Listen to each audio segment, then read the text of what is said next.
জুলাই সনদ ও গণভোটের রায় বাস্তবায়নে সরকারকে এক বিন্দু ছাড় দেয়া হবে না। শুধু তাই নয়, সংসদে আলোচনার মাধ্যমে এই বিষয়ের সমাধান না হলে রাজপথেই হবে ফয়সালা।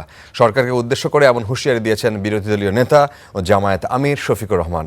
রবিবার ঢাকা বিশ্ববিদ্যালয়ে আয়োজিত এক অনুষ্ঠানে তিনি এসব কথা বলেছেন। 2024 সালের 19 জুলাই প্রথমবারের মতো ইন্টারনেট ব্ল্যাকআউট করে সারা দেশে ছাত্র জনতার উপর হত্যাযজ্ঞ চালায় পতিত আওয়ামী লীগ সরকার। একদিনেই প্রাণ হারান প্রায় অর্ধশতাধিক মানুষ।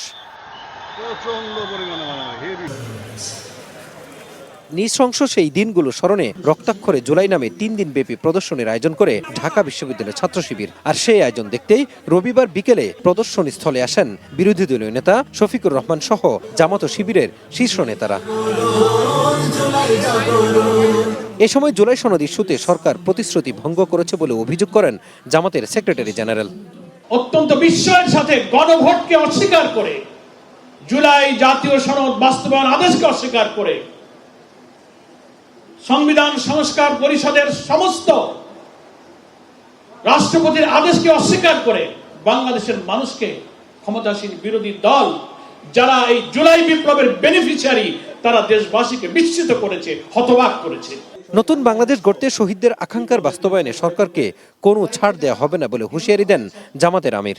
নতুন বাংলাদেশ গড়তে শহীদদের আকাঙ্ক্ষার বাস্তবায়নে সরকারকে কোনো ছাড় দেওয়া হবে না বলে হুঁশিয়ারি দেন জামাতের আমির।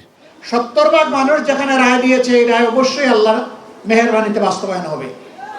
আমরা লড়াই করব সংসদের ভিতরে, আমরা লড়াই করব রাজপথে। দাবি যদি সংসদে আদায় হয় আলহামদুলিল্লাহ, যদি না হয় তাহলে রাজপথেই লড়াই করে, আন্দোলন করে সেই দাবি আদায়ে বাধ্য করা হবে। কোনো ছাড় নাই, এক সুতাও ছাড় নাই, কোনো ধানাই পানাই মানব না। বলেন, বিশ্ববিদ্যালয়গুলোতে আর গণরুমের সংস্কৃতি ফিরতে দেওয়া হবে না। যারা এগুলো করবে তাদেরকে ক্যাম্পাস থেকে বের করে দেওয়া হবে। Mazharul Islam, star news, Dhaka.